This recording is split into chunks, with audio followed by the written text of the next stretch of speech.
Meus amados irmãos, eu gostaria de contar para os senhores mais um testemunho daquilo que eu tenho experimentado e visto durante este meu ministério de andar e pregar a palavra de Deus.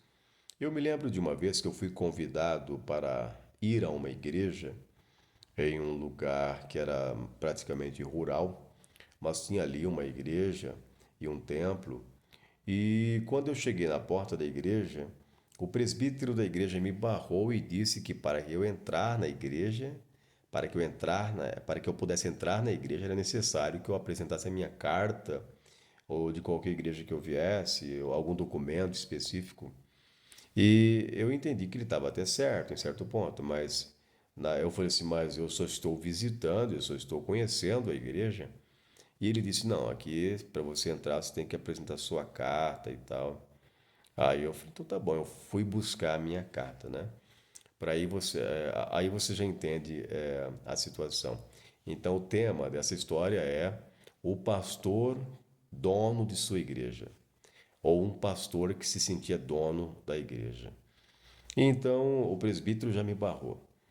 Enfim, até que algumas pessoas me conheceram naquele lugar e eu comecei a ir ali mais de uma vez, fui mais de uma vez. Eu apresentei a minha carta de recomendação e com o tempo me pediram para que eu pregasse naquela igreja como missionário e eu comecei a pregar na igreja. E em um certo momento da pregação, o Espírito Santo de Deus, ele falou ao meu coração e à minha mente dizendo: pergunta para o pastor dessa igreja, ele estava no púlpito, na verdade, pergunta para o pastor dessa igreja se ele aceita que eu derrame o meu poder dentro dessa igreja, que eu derrame aqui um avivamento. Aí eu pensei no momento, falei, bom, por que o Espírito Santo está perguntando isso?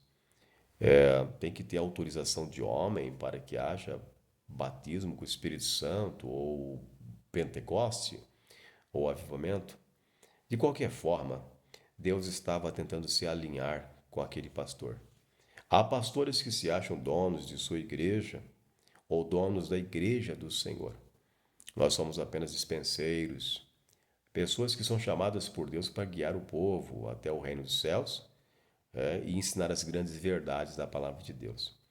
E então eu perguntei para o pastor: pastor, o senhor aceita que Deus derrame o seu poder, o avivamento sobre essa igreja? Quando o pastor disse sim, não, eu aceito, então Deus e ele estava se responsabilizando.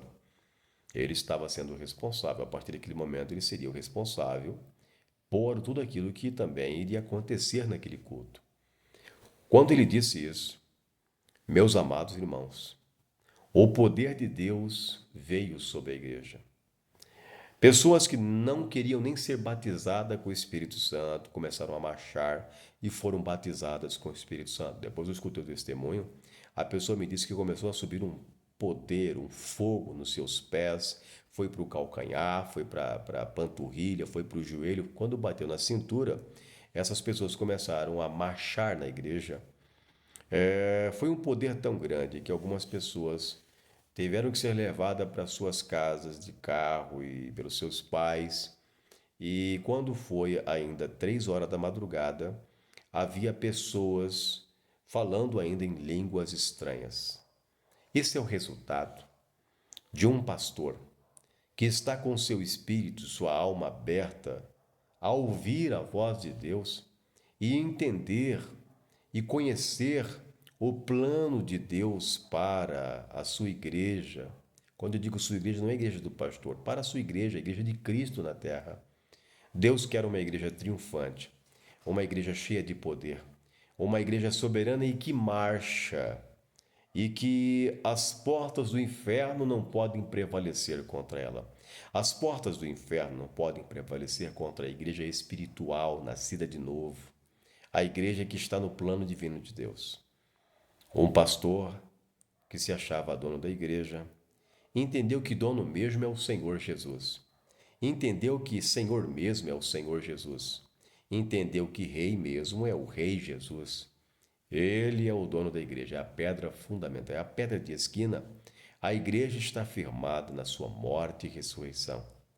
Então, entendamos uma coisa: o Espírito Santo de Deus, ele é aquele que guia a igreja, que enche a igreja, que renova as forças da igreja.